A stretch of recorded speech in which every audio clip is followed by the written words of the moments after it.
এত সুন্দর দেখেন। এই নদীতে কত ভিডিও করেছি।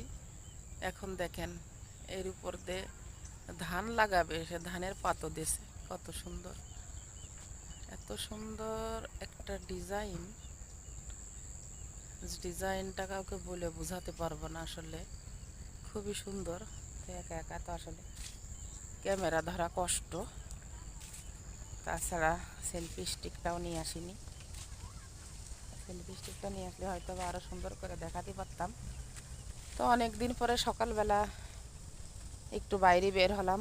সকালের দৃশ্য তো আপনাদের মাঝে দিইনি আমি কখনো, তার কারণ সকালে তো ঘুমাই, সারা রাত জেগে কাজ করি ফেসবুক নিয়ে, তারপরে সংসার আছে, রান্না বাড়া আছে, এগুলো করতে যাই আসলে সকালবেলায় বের হওয়া হয় না। তবে সকালবেলার দৃশ্যটা কিন্তু খুবই সুন্দর, খুবই সুন্দর।